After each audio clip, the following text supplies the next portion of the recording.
Libota Mobimba ewei na numéro 12B ya balabala Kabeya, quartier Kingabwa, commune ya Limité. Papa, maman, pe mwana bakufi kolandisa mamure ba voisin e kwela kinda kuna bango na butu makasi tango mvula ezalaki konoka alors que bazalaki na pongi. Bandeko ya balabala Kabeya ba déplorer lolenge ya botongami ya bandako étage ezo minzinga nzinga na bango. Ba voisin na bisa likolo. Papa on a bango telmeza likolo so na se. Faki ba luka mania yo canaliser mai na bango. Ba canaliser mai na bango mabe tellement mai yaki na puissance aller. Mire est encaissé et cédé. Considérez ce que cédé et koeli ndaku famille mobimela laki. Donc papa, maman, azaki na zemi na mwana na fillette na moi une jeune fille moi azaki na 14 ans. Et maman na papa na mwana dommage bakufi mais fillette wana nde to sala qui un peu fort bimisie nde esconde aza vivante aza na centre hospitalier Mozanzinga. Pour la tangue bendi ko baeta na 2h du matin.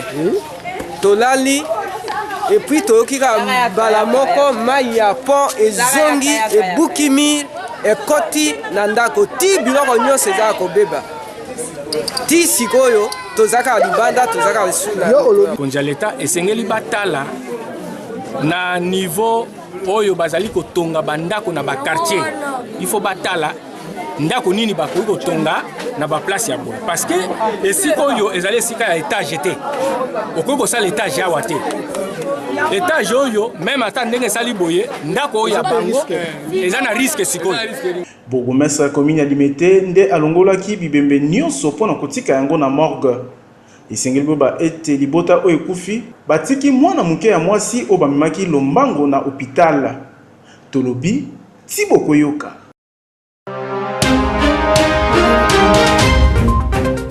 Prenez seulement ce communiqué que nous allons. Les regroupements et partis politiques de l'opposition au sein du gouvernement d'union nationale rappellent les principes fondateurs de l'accord du 31 décembre 2016 et qui demeure avec la Constitution le seul et unique cadre de référence sur la légitimité des institutions en République démocratique du Congo pendant cette période de processus électoral.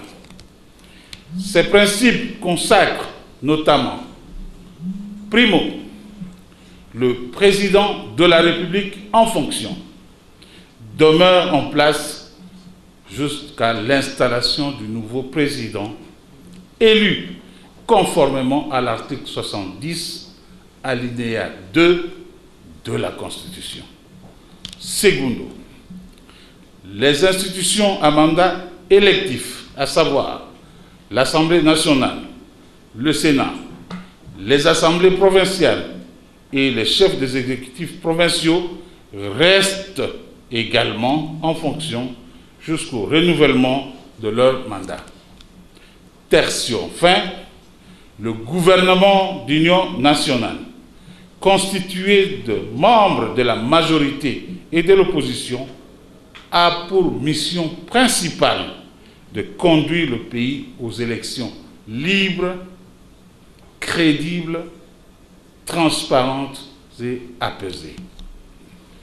S'agissant du processus électoral, les regroupements et partis politiques de l'opposition au sein du gouvernement reconnaissent le progrès réalisé notamment la publication du calendrier électoral par la Commission électorale nationale indépendante en sigle CENI et accepté par la communauté nationale et internationale.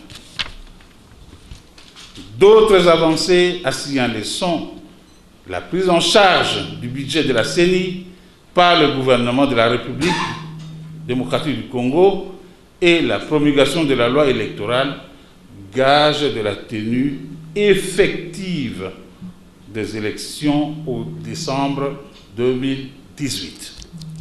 Les regroupements et partis politiques de l'opposition au gouvernement déplorent la mort d'hommes civils et policiers, ainsi que tout débordement, quel qu'en soit l'auteur, survenu en marge de l'organisation des marches par le comité laïque de coordination en sigle CLC au nom des chrétiens catholiques de la ville-province de Kinshasa.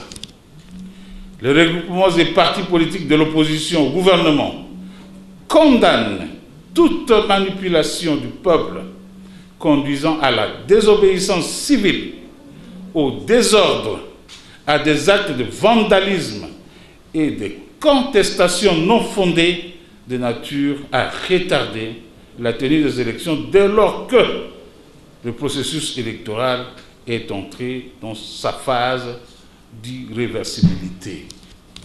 Les regroupements et partis politiques réitèrent leur volonté de contribuer de façon déterminante à faire aboutir le processus électoral. Les regroupements et partis politiques appellent le peuple congolais au calme et les leaders, en particulier ceux relevant des confessions religieuses, non seulement à la neutralité, mais aussi à la retenue en cette période délicate de l'histoire de notre pays.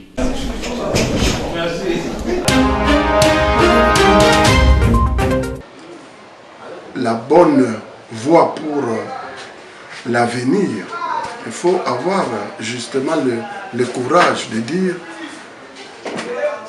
ça, c'est pas bon pour l'avenir. Nous avons toujours dit à l'UDRC, et nous sommes clairs, que pour une fois, nous ne laissons pas nous laisser guider par nos sentiments personnels, mais c'est plutôt aller vers ce qui peut et ce qui doit amener le bonheur au peuple congolais. Et la seule voie aujourd'hui, c'est l'alternance. Mais cette alternance, on ne peut pas l'obtenir de n'importe quelle manière. Parce que jusque-là, il y a toujours eu l'alternance.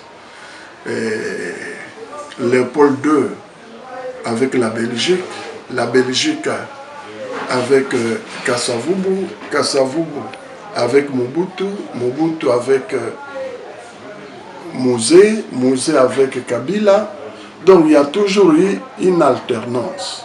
Mais vous verrez que si vous regardez notre histoire, il y a toujours eu une alternance pour la plupart très violente. Et nous voulons que cette fois-ci, nous puissions connaître une alternance paisible.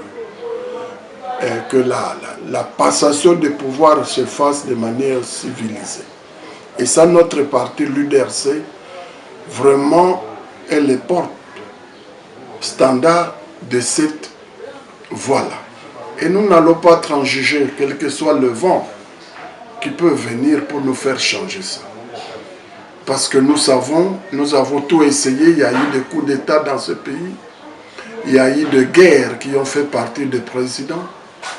Cela n'a pas apporté la tranquillité, la sécurité et le bonheur. Donc, nous disons, nous ne pouvons pas nous laisser distraire par quoi que ce soit. L'objectif, c'est l'alternance au pouvoir, au sommet de l'État, qui passe par les élections.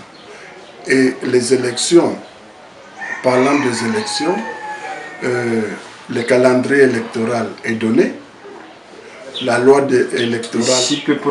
Pour arriver là-bas. Il fallait que l'UDRC se place au milieu parce que j'ai comme l'impression que c'est pas... Je me demande si c'est pas tout le monde qui ne voudrait pas voir les élections se tenir. Parce que déjà maintenant, la date est fixée. Il y a ceux qui disent non, le pouvoir ne va pas respecter cette date. Déjà maintenant. Mais pourquoi avoir des intentions alors que l'attitude, les comportements de nos partis politiques de l'opposition devrait être celui de nous engager à nous organiser pour les élections.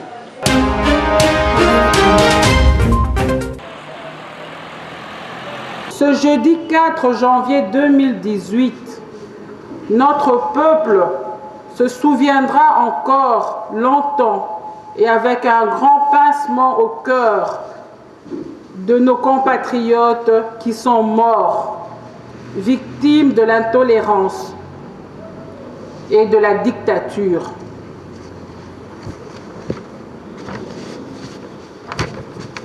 Je vous remercie et au nom de notre parti, l'Alliance pour le progrès du Congo, je présente nos condoléances aux familles endeuillées et leur témoigne notre solidarité.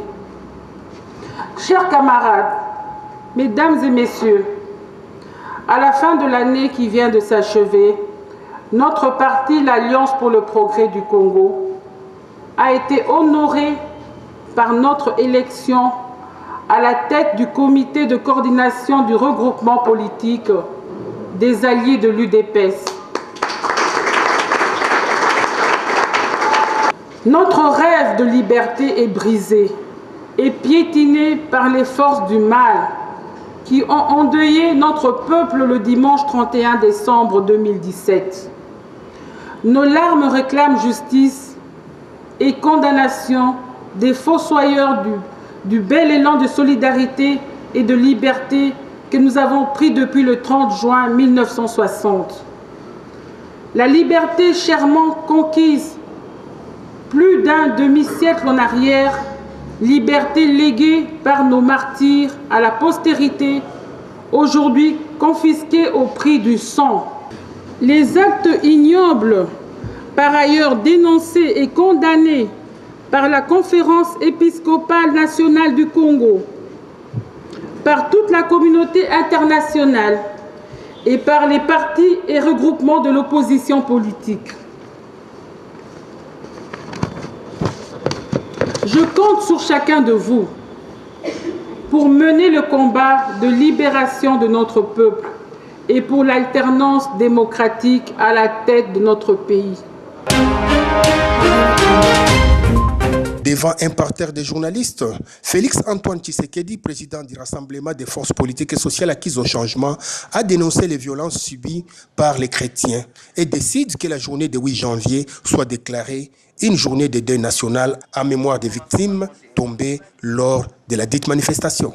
Ce 1er janvier 2018, le peuple congolais s'est réveillé sous un jour de deuil, avec un décompte macabre de plus de 11 victimes innocentes, fauchées de manière tout à fait préméditée par les balles criminelles en leur mémoire. Le rassemblement décrète en date du lundi 8 janvier 2018 une journée de deuil national. Le rassemblement présente ses condoléances aux familles éprouvées et tient à saluer la bravoure du peuple congolais qui a défié la machine d'intimidation et de répression déployée à cette occasion en participant massivement aux différents cultes organisés à travers tout le territoire national. Il salue également les Congolais de la diaspora qui, dans un élan patriotique, ont organisé des marches dans leurs pays respectifs de résidence. Le rassemblement félicite le comité laïque de coordination de l'Église catholique pour cette initiative patriotique pour libérer l'avenir du Congo. Le cardinal Mosengo Passigna de l'Église catholique a condamné avec la dernière énergie la répression de la manifestation pacifique des chrétiens. Nous ne pouvons que dénoncer, condamner et stigmatiser les agissements de nos prétendus vaillants hommes en uniforme qui traduisent malheureusement, et ni plus ni moins, la barbarie. Nous en voulons pour preuve le fait d'empêcher des fidèles chrétiens d'entrer dans les églises pour participer à la messe suivant l'ordre reçu d'une certaine hiérarchie militaire. Le jet de gaz lacrymogène pendant la célébration eucharistique dans les différentes paroisses de Kinshasa le vol d'argent, d'appareils téléphoniques, la poursuite, la fouille systématique des personnes et de leurs biens dans l'église et dans les rues, l'entrée des militaires dans les cures de certaines paroisses sous prétexte de rechercher les semeurs de troubles, les tueries, les tirs à balles réelles et à bout portant sur des chrétiens tenant en main Bible, chapelet, crucifix et statue de la Vierge Marie. Nous demandons aux uns et aux autres de faire preuve de sagesse et de retenue. Que de mystification présentée comme information véridique et fiable. Il est temps que la vérité l'emporte sur le mensonge systémique, que les médiocres dégagent et que règne la paix, la justice en RD Congo. Comment ferons-nous confiance à des dirigeants incapables de protéger la population, de garantir la paix, la justice, l'amour du peuple? Comment ferons-nous confiance à des dirigeants qui bafouent la liberté religieuse du peuple, liberté religieuse qui est le fondement de toutes les libertés, comme le dit le pape Benoît XVI dans Liberté religieuse, chemin vers la paix. Le sait-on, la liberté religieuse est un élément essentiel de l'état de droit. On ne peut la nier sans porter atteinte à tous les droits et aux libertés fondamentales. L'instrumentalisation de la liberté religieuse pour masquer des intérêts occultes, comme par exemple l'accaparement des ressources, des richesses et le maintien au pouvoir par des méthodes anticonstitutionnelles, peut provoquer et provoque des dommages énormes aux sociétés, en l'occurrence la nôtre. Nous voulons un Congo des valeurs et non d'antivaleurs. Que Marie, Mère de Dieu et Vierge fidèle, nous aide à vivre comme elle sur le chemin de l'Évangile de son Fils Jésus-Christ, notre Rédempteur. Puisse le Seigneur accorder à notre pays une paix durable dans la justice et la vérité, et à nos morts pour la liberté, le salut éternel.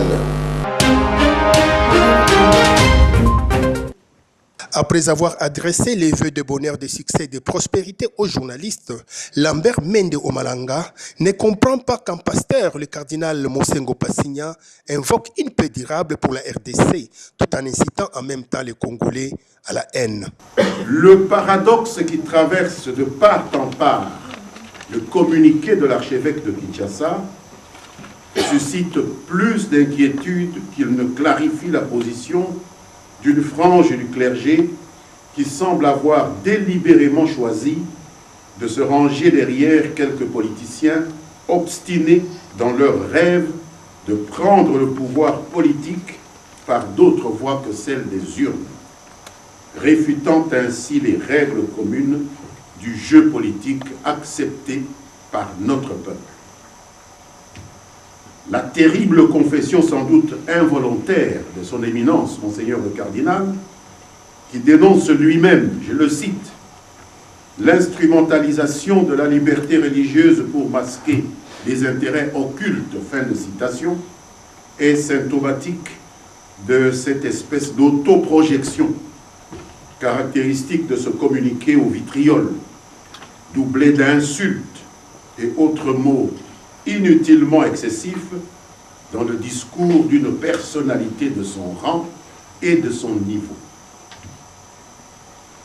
En effet, en même temps que l'archevêque de Kinshasa réclame avec raison, je le cite encore, un Congo des valeurs et non des antivaleurs, tout en demandant aux uns et aux autres de faire preuve de sagesse et de retenue, fin de citation, lui que l'on a connu autrement plus pondéré se fait subitement l'apôtre des insultes et autres noms d'oiseaux dont il gratifie certains de ses compatriotes, en l'espèce les dirigeants démocratiquement élus de ce pays, qu'il se permet de traiter de menteurs, d'incapables, de fossoyeurs de liberté, et j'en passe, sans oublier nos forces de l'ordre, grâce au sacrifice desquels pourtant il peut accomplir lui paisiblement son ministère, qualifié de prétendus vaillants hommes en uniforme. Une insulte que nos forces de sécurité et de défense ne méritent pas. Loin ça. Le cardinal invoque une paix durable pour la République démocratique du Congolais à la haine et à la confrontation, en les opposant les uns aux autres, avec le vocabulaire des révolutionnaires, des prétends arabes. Ce n'est certainement pas la meilleure manière de pacifier les esprits gratuits, susceptibles d'alimenter le climat de peur, d'énervement et d'incertitude qu'il déplore lui-même à bon escient, est la résultante d'une incitation à la désobéissance civile, à l'interdiction expresse motivée de ces marches non coordonnées par les autorités municipales qui les ont jugées inopportunes puisque, entre autres, la raison justificative des dites manifestations, à savoir l'exigence de l'application de l'accord de la Saint-Sylvestre, était sans objet, dans la mesure où l'application du dit accord est en pleine phase de maturité. En effet,